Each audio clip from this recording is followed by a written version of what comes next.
Selamat sore Mbak Cassandra, apa kabar? Selamat sore, kabar baik Mbak Siska. Assalamualaikum. Waalaikumsalam. Saya mau tanya soal ini, kasus yang menyeret artis, kasus narkoba. Kita tahu ini bisa menyeret siapa saja, tapi karena public figure ini tentu jadi sorotan.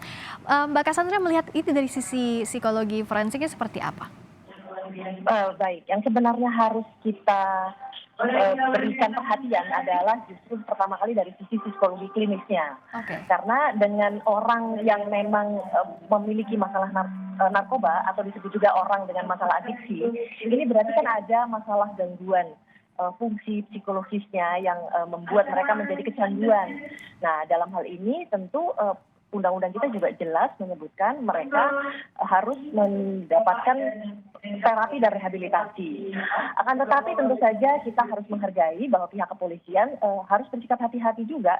Seandainya ternyata orang ini juga terlibat di dalam peredaran gelap, nah di situ baru ada unsur penegakan hukumnya. Karena apabila seseorang walaupun dia adalah orang dengan masalah adiksi tetapi terlibat di dalam peredaran gelapnya, ya tentu harus ada hukuman atau sanksi hukuman. Sehingga ketika ada penangkapan ini harus ada proses pemeriksaan yang hati-hati untuk bisa menentukan bahwa memang harus terapi atau memang ada sanksi hukuman yang berlaku. Nah, sementara ketika ini terjadi pada artis, itu tentu saja menjadi exposure yang lebih besar dibandingkan kalau dengan orang biasa. Oke, nah tadi dari sisi psikologi klinisnya harus dipastikan betul. Berikutnya dari sisi forensik hukumnya, ini kan tentu jadi dasar untuk menentukan itu ya Mbak Cassandra. Ini apa yang harus diperhatikan oleh tim kepolisian dan apa saja dampaknya nanti dari hasil psikologi klinis dan juga psikologi forensik ini? Ya, yang jelas sekali lagi apabila memang sudah ditemukan dan terbukti bahwa orang ini memang orang dengan masalah adiksi, ya ini kan berarti kan juga mereka korban dari kondisi penawaran narkoba yang begitu masif ya di Indonesia. Nah, tentu saja harus diarahkan kepada terapi dan rehabilitasi. Tetapi apabila ternyata yang bersangkutan ada indikasi melakukan transaksi atau terlibat dalam peredaran gelap, nah tentu saja ada sanksi hukumnya. Nah, ini yang harus menjadi perhatian dan tentu saja harus bisa dibuktikan di dalam sebuah pemeriksaan apakah yang bersangkutan ini murni hanya orang dengan masalah adiksi atau memang terlibat di dalam sebuah transaksi. Nah, persoalannya adalah dengan kecanduannya bisa jadi mereka terbujuk dengan bujuk rayu. Kadang kalau dijual itu kan beli satu dapat satu atau bisa bonus 3 atau sekalian aja biar lebih murah gitu. Nah, ketika pembelian itu lebih dari batasnya, ya tentu saja akhirnya bisa masuk dalam klasifikasi melakukan transaksi. Karena kalau kita lihat juga dari kasus-kasus sebelumnya, pengedarnya ini menyasar kalangan yang sama atau bahkan dari jaringan yang dekat ya, lingkungan yang sama begitu Mbak Cassandra. Ini kan harus jadi perhatian juga ya? Iya, betul sekali. Karena sekali lagi bahwa transaksi narkoba ini bisa terjadi pada siapapun. Yang ini yang juga harus hati-hati adalah bukan hanya masalah penegakan hukumnya, tetapi juga masalah pencegahannya. Supaya setiap keluarga bisa melindungi keluarganya dan tentu saja mencegah supaya tidak terjadi pada anggota keluarganya. Nah, yang sulitnya kan kalau bicara soal mitigasi atau pencegahan, kita tidak pernah tahu akan masuk dari mana celahnya para pengedar ini. Sebenarnya apa buffernya? Apa ya kalau kita katakan yang bisa jadi penghalangnya gitu, baik dari kalangan artis itu sendiri, terutama public figure yang punya banyak jejaring ya Mbak Cassandra, yang rentan sekali jadi target. Penelitian membuktikan bahwa selalu pencegahan itu atau sosialisasi itu akan sangat penting. Jadi proses promosi, prevensi, itu pasti akan sangat bermanfaat untuk dapat mengurangi atau proses mitigasi dari kasus-kasus narkoba ini. Tetapi tentu saja harus didukung oleh banyak orang ya, terutama keluarga, itu juga harus bisa melindungi dan memberikan sosialisasi sendiri dan harus berulang-ulang, karena kalau hanya 1 kali 2 kali tentu tidak akan ingat gitu, akan tertanam gitu di dalam diri. Lalu kemudian juga dari lingkungan, lalu harus bisa lebih waspada kalau ada lingkungan yang kelihatannya memang ada transaksi juga harus segera melapor. Dan yang paling penting juga sekarang perlu diperhatikan adalah tentang transaksi yang melalui online. Ya, nah ini juga harus bisa diwaspadai dan tentu saja bagaimana pemerintah punya komitmen yang kuat untuk bisa mengatasi masalah narkoba ini di Indonesia. Nah, bicara soal kasus-kasus yang sudah terjadi, kalaupun ditetapkan yang bersangkutan adalah korban, kan jalannya rehabilitasi. Tapi tidak jarang juga berulang kasus ini. Nah, biasanya apa yang jadi kendala berulangnya antara tersangka atau yang dikatakan sebagai korban pada awalnya? Nah, ini ada masalah, ini kan masalah adiksi. Adiksi ini tadi sudah dikatakan bahwa memang ada gangguan fungsi psikologis yang akhirnya membuat mereka menjadi berulang.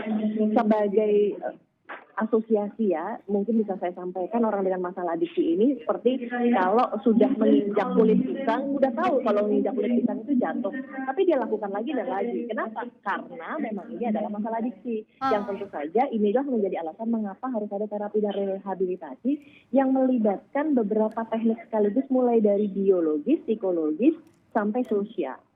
Oke, nah berarti untuk misalnya yang bersangkutan adalah korban, tahap rehabilitasi ini betul-betul jadi tahapan yang penting agar saat keluar tidak kembali lagi dengan adiksinya itu ya Mbak Cassandra, meskipun ini sulit sekali ternyata pada praktiknya.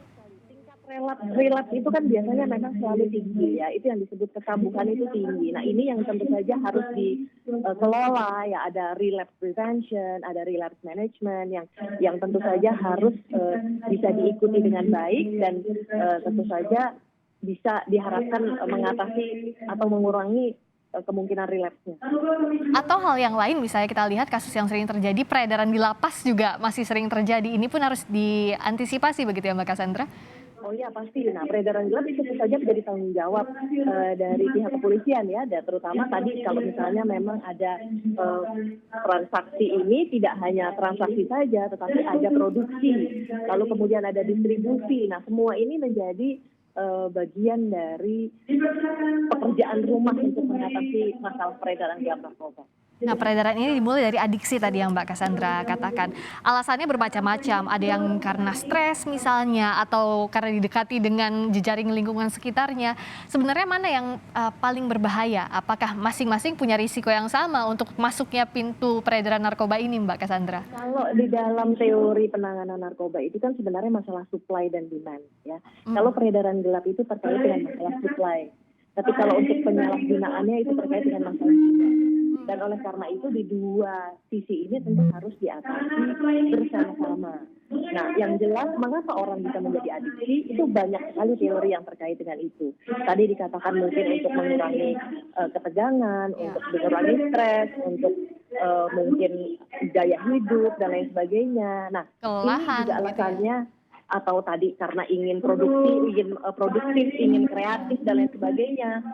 Tapi semua itu kan memang adalah alasan ya, atau yang memang juga bagian dari proses adiksinya itu sendiri ya. Dia meyakini sesuatu yang salah, yang karena sudah ada unsur adiksinya, sudah ada unsur yang membuat mereka menjadi mudah terjebak di dalam adiksi. Nah ini yang akhirnya membuat mereka tidak bisa lepas. Dan tentu saja orang tua harus bisa, terutama keluarga harus bisa menanamkan ini ya. Jangan sampai remaja kita itu mudah terbujuk rayu, mulai dari mungkin ada kalau mengurangi ketegangan itu pakai ini, kalau mengurangi stres seperti ini dan lain sebagainya. Jadi ini yang harus diatasi bahwa kita untuk menjadi produktif kita tidak perlu pakai narkoba.